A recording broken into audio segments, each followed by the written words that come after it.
Pilgrim was dating a high schooler. Yeah. Can we just say that that's kind of... That's At the pretty very gross. least, that's very cringe of Scott.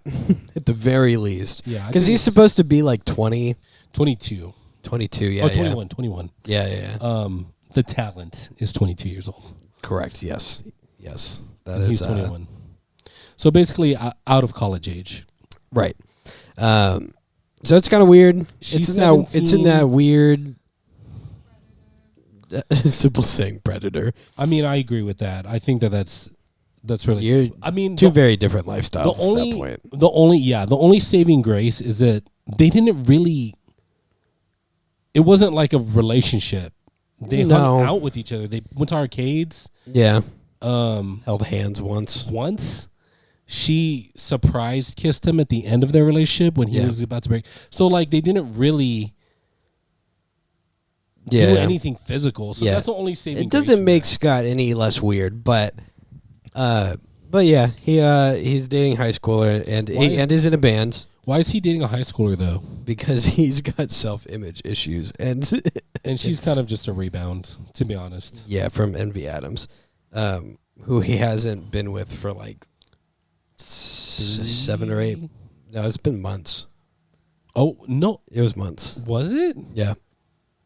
Because, 460 some days is what I watched in the movie a few hours ago. Oh, interesting. Okay. 400 something days. And that was the last time he got his haircut. Yep. Yeah. Yep. And they broke up the same day he got his haircut. A year. Okay, so it was a year. Scott's in a band called Sex Ba-Bomb.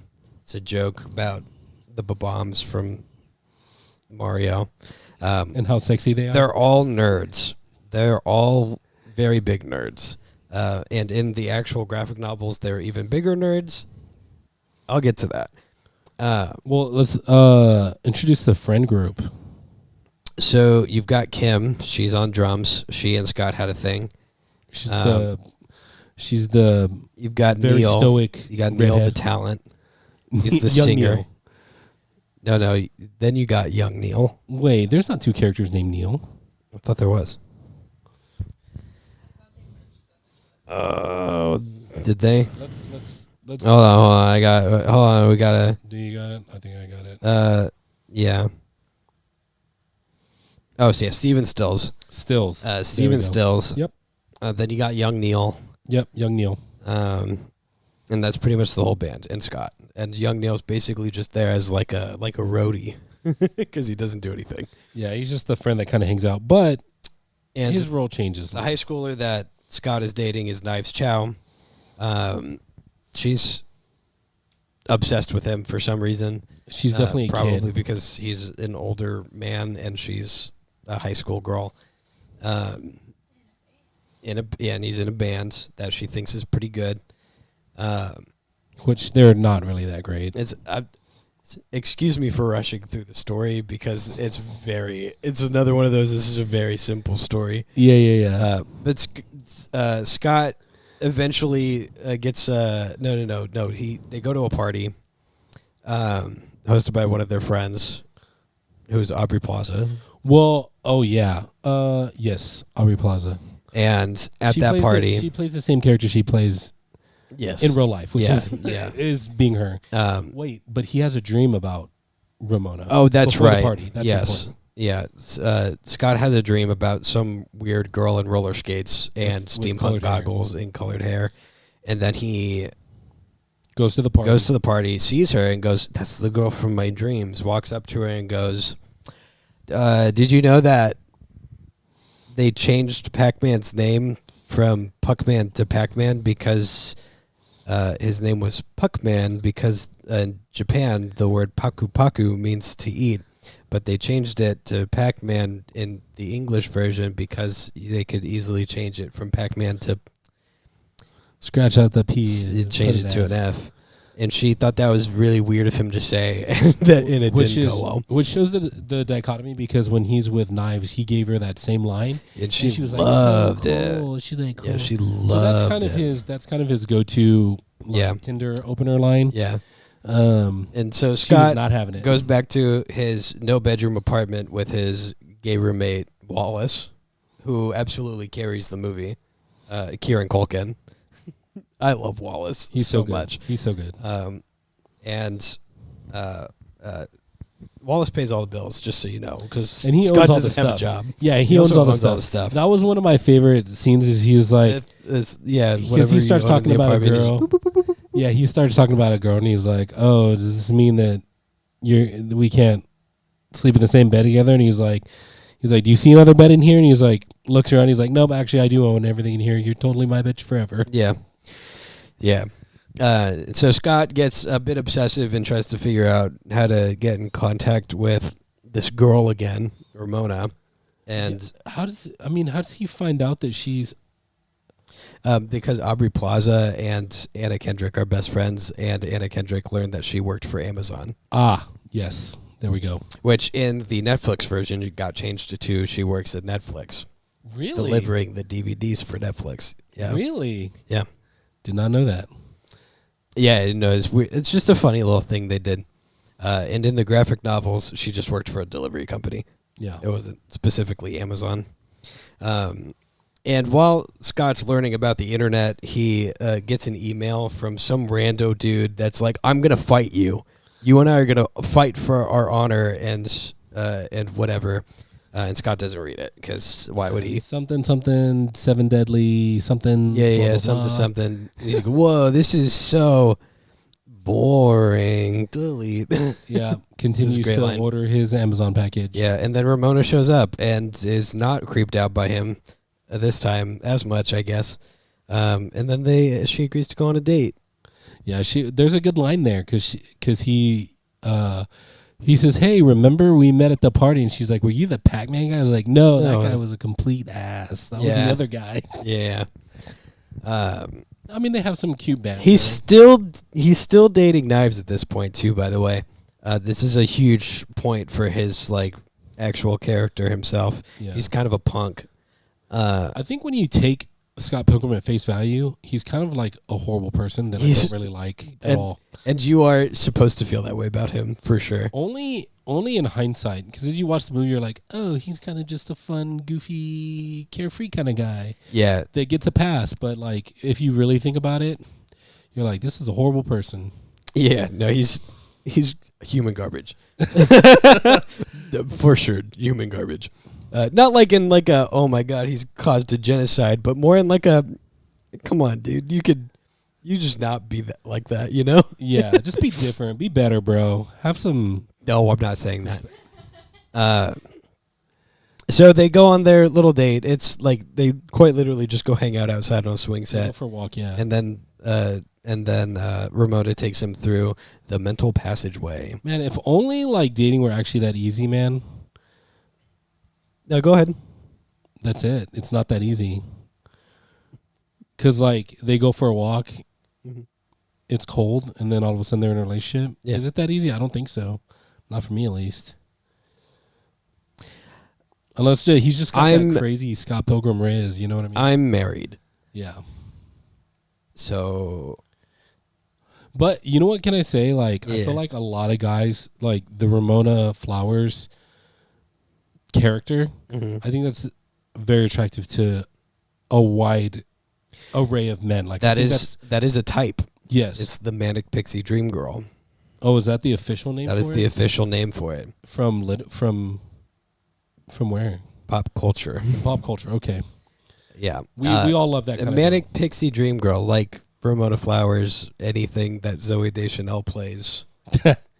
Is that accurate? I mean, yeah, I guess kind of a tomboyish type vibes, kind of very herself, stoic, reserved, doesn't really emote too much.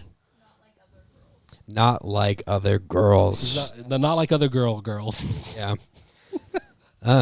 My memory gets a little hazy about what happens next, mostly because the most recent exposure I've had to the movie was reading the entire series. I'll fill you in because I literally just watched this. Did I mention that I just watched this a couple hours ago?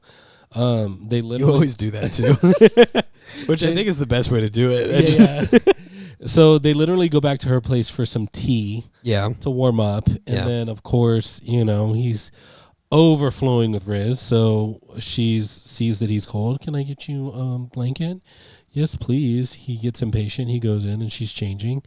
And then he's like, hey, why don't we just, if you were going to bring the blanket from the bed, why don't we just get in the bed together and cuddle or whatever and stay warm? and then they don't do anything really sexual, and they, he stays the night basically. Yeah, it was a sleepover, and then they're in a relationship. Yeah, essentially. He says, "Hey, can we, do this again? Because technically that was the worst one night stand ever because we didn't do it." Yeah, and she's like, "Okay, here's my number." Ramona on a card with her phone number and 7 X's at the bottom. Mm-hmm. Which is foreshadowing. And then they have a battle of the bands. Yeah, that was actually when I was rewatching it. The whole story is on a timeline of a battle of the bands. That's the whole backdrop for the movie. Yeah. The whole backdrop. So, and they keep on moving up in the battle of the bands, mostly because the other bands die. Or the members have dated Ramona Flowers. Yeah. Which obviously that's, when we get to the end, that's all orchestrated, so we know it's right. It's it was going to happen at the same. It was going to happen. Yeah. So the battle of the bands. They're trying to, Mr. What's his name? Stills. Yeah, Steven Stills. Steven in the band. They want to make it big. They want to be big rock stars. Yeah. Like Nickelback. Yeah, exactly.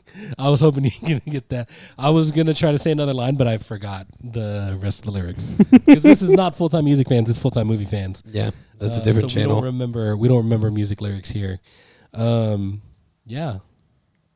Continue. They have their first... They go to the first battle of the bands, and they are about to play. They don't play yet. Crash and the Boys are on first. Oh, man. Is it Crash and the boys? That's one of the things that young Neil says. Oh, you mean Crash and those boys? They're like, yeah, that's them. Yeah, that's them. And Wallace and Wallace is also drunk out of his ass. Yeah, and he's being and just heckling everybody. He's being that loud heckler. They get a new drummer, and it's this like little Asian girl. And Wallace is over there going, "Is that girl a boy too?" Yeah, like from the balcony. Yeah, I think from Scott Pilgrim's perspective, he's pretty stressed out because he's dating Knives, and Ramona is there because he invited her, and so they're both there at the same time. And he's hoping that they don't talk too much. Right. And Steven is nervous because it's a battle of the bands. And Crash and the Boys are honestly they're freaking pretty good. Yeah, honestly. The first song that they do, top notch. And then they go up. The name was to do their part. Song was So Sad. Yeah, So Sad is really good. Then Sex Bomb goes up, and in the middle of them starting their song, some random dude shows up with psychic fire powers and named eyeliner, Matthew Patel and heavy eyeliner. Yeah, dressed like a pirate. It's Matthew Patel, and he dumps a bunch of exposition about how he is the first of Ramona's evil ex-boyfriends. And he does say boyfriends. Yeah, well, he was wrong. He is wrong. And that Scott must fight. And they do. And Scott punches him, and Matthew Patel bursts into a bunch of change, which is not enough for bus fare. Yeah. And then Ramona basically has to explain herself and be like, yeah, I dated a bunch of people, 7 of them. They're not the best. You do have to fight them. And so Scott goes, no, that's fucking crazy. And she goes, yeah, but you love. And he goes, you're right. Them's the rules, she says. Yeah. And then we cut to Scott's friends being like, so are you and Ramona a thing now? And they're like, and he's like, yeah, maybe we're a thing now. And they go, oh, that's crazy. So, like, when are you going to break up with Knives? Yeah, that was actually Wallace Wallace, good Wallace friend, good person. Yeah. Like, hey, if you're going to start talking to this other girl, break up with the one you're with if you don't want to be with her. Yeah. And Scott, no, it's just hard. Like a horrible person. Yeah. So Scott does have to break up with Knives. He follows through at least. He follows through. She kisses him first and says that she loves him. And she says, hey, I want to invite you to my house for a birthday celebration to meet my parents. Yeah. And he goes, and she kisses him and says that I love you. And he is, I think we should break up. And then there's a short montage where he's mourning the loss of that relationship. And then like 3 seconds later, getting all lovey-dovey about being in a relationship with Ramona. Because he's not a terrible person. Exactly. And then there's a bunch more fight. I think the next one was Lucas Lee, right? Yes, because I think before Ramona comes over for their date at his house, where he cooks her some garlic bread. Yeah. Bread makes you fat. Lucas Lee is on the TV, and Wallace is like, "Yeah, I'm gonna go stalk him later." Yeah. And then he leaves them alone, and Scott sings a song that he made up about a girl that he barely knows, and somehow it's cute and not creepy, but whatever. Yeah. Because when I tried that, I got a restraining order. No, I'm just kidding. I never did that. See, when I tried it, it worked. Both times. Some people got it. Some people got it like that. I do not. Yeah, it do work. You and your co-star or your movie doppelganger, Michael Cera. Yeah, it works. Scott Pilgrim have got that for some reason. So yeah, then he goes and goes with Wallace to the set for Lucas Lee's new movie. Yeah, and Lucas Lee stops and goes, "Hey, you, that guy, I have to fight you." Yeah, because I think Scott's not doing too great on his date. No, and then he's like, "Oh yeah, Wallace said that he's going to this thing. Let's go watch this movie set," which is I think cool. Yeah, I would have done that. Yeah, you sure would have. And that's how they show up, and Lucas Lee and his like 8 billion stunt doubles start beating Scott up. Yeah. And then Scott, at some point, Lucas is like, "I guess we're done with this," and Scott was like, "Oh, you're really into skating, huh? I bet you can't skate down that really massive rail." Yeah, he says, "You're a pretty good actor, but are you a pretty good skater?" And he's like, "Yeah, dude." Yeah, of course. Pulls the shirt back. I got my own skate brand, and he's like, "Okay, well, can you do a grindy thingy on that rail over there?" Yeah. And he's like, "A grindy thingy." He's like, what does he say? You know the next line? No. Yeah, he's like, I don't remember either. but he does it and he fails. This is essentially what happens. He says, "You can't goad me into doing a stunt for you." Yeah. And he's like, "Well, there are lots of girls watching," and he's like, "True." He doesn't say that. He thinks it, and then he grabs a skateboard. And he proceeds to do a grindy thingy on the rail. Until he no longer can grindy thingy and presumably explodes into a bunch of coins. Yeah, he reaches Mach speeds, and at the end, he cannot stick the landing and blows up into coins. Yeah. Which is a comic book thing. Yes. I don't remember if that's exactly how it went down in the novels. We'll get there. Because it's weird. So that's 2 X's down. Yeah. 5 to go. Yeah. And the next ones are not the twins. No. The twins are like second to last. Yes. The next one is not the girl. Is the girl? I don't know if I can pull that one up. Yeah. So after they leave from Lucas Lee, I think it might be. Oh yeah. No, it's her. He's walking. He's walking, and he goes, "So you're telling me I have to beat 5 more of your evil ex-boyfriends?" And she goes, "Exes."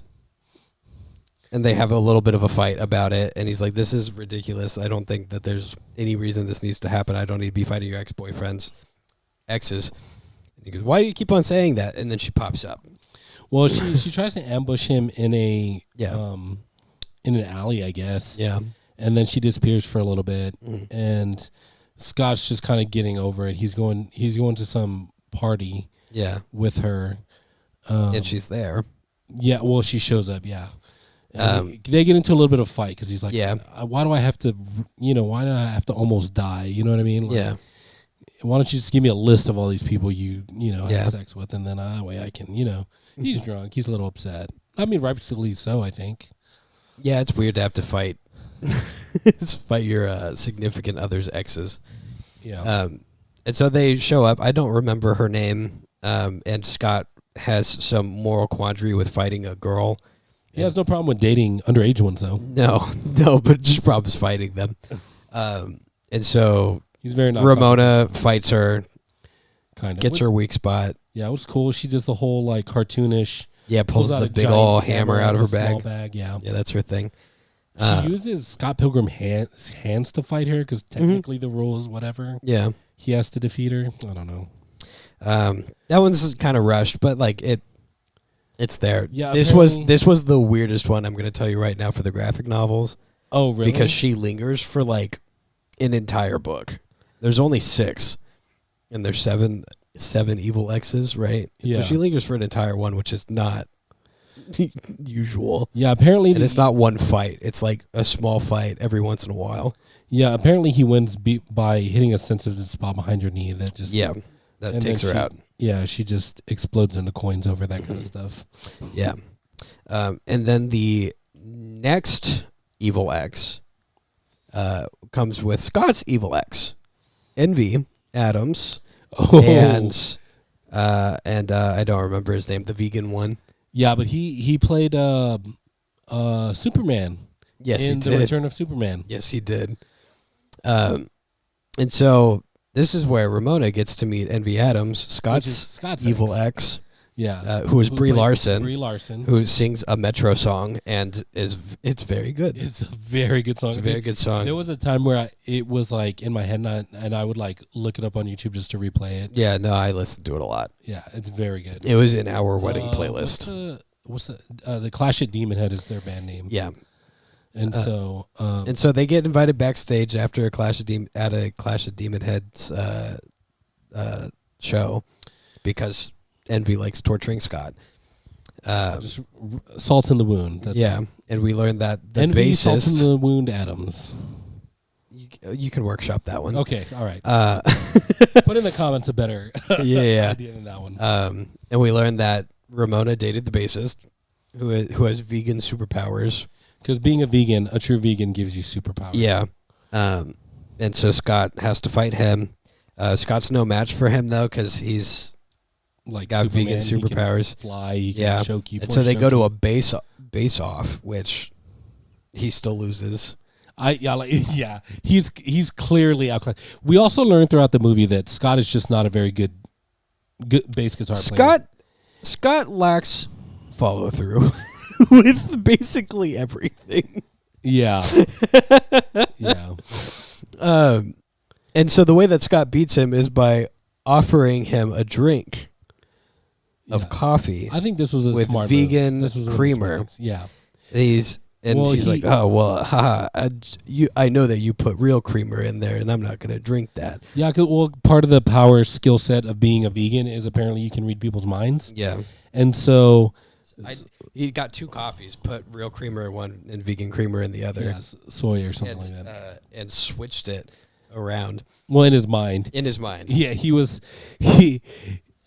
like, hey man, I know that in your mind's eye that you put real creamer. I'm going to take this one instead. In one of those, and it's that one. I'm going to take the opposite. And then the vegan police show up and they go, Freeze, you had dairy. He goes, no, I promise. This is the first time. Don't take my powers. And then at some point they're like, and what about the time that you had the gelato? Gelato. Gelato's the first one. And they're like, he's like, gelato's not vegan? He's like, that's smoking eggs, bitch. Yeah. And then he said, on this date, you had chicken parmesan, yeah. And then he was chicken's like, not vegan? And then it was it's so funny, dude. Yeah. And that's how Scott beat him. They de-veganize. They're like, hit him with the de-veganize Ray. Yeah. So they steal his powers. Dumb. They high-five that was also weird in the graphic novel because that does not happen. Oh, really? Yeah. Yeah, so they de-veganize him apparently. They jump through the hole they busted in like the Kool-Aid guy, and they laugh and high-five on their way out. The vegan police. Yeah. And then we're down to one evil X. There's more actually. Let's not forget. He headbutts him into coins. Yeah, he does headbutt it, which is a really cool shot. And then he kind of gets his he gets to say his piece to Envy. Yeah. She's like, you literally headbutt my my boyfriend into coins. And yeah. he's like, well, you headbutt my heart or something Yeah, like that. yeah. So we're even. Yeah, it was good. And then Scott starts to grow his balls back again, I guess, and is like, well, I'm almost done. I got to fight 3 more. The next 2 are twins, who they battle through the next. Twins. Yeah, who they battle in the next set of the Battle of the Bands. They just happen to be, which is how they get defeated.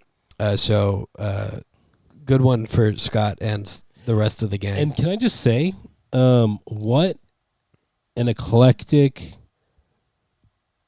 taste for dating that Ramona has. Yeah. I mean, very nice. She does not have a type. She's been with everybody. Yeah. Guys, girls, Asians, twins. Yeah. White guys. And the Indian man. Yeah, Indian. Gideon Gray. Yep. And at this point, Ramona's kind of become distant from Scott, and then I think breaks things off with him. They're both feeling unofficially the stress of yeah. Scott's stressed, so that stresses her. Yeah, it stresses him. It's just, and then we learn after the twins are beat that she went back to Gideon. Yeah, apparently he has some. He just has something about him. Something about him.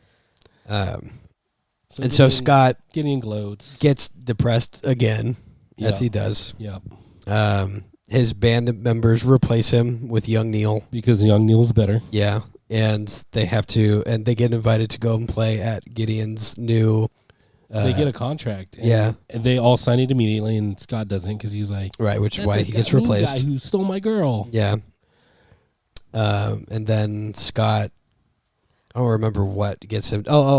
He has another dream with Ramona in it, right? Oh yeah. Yes. Where accurate.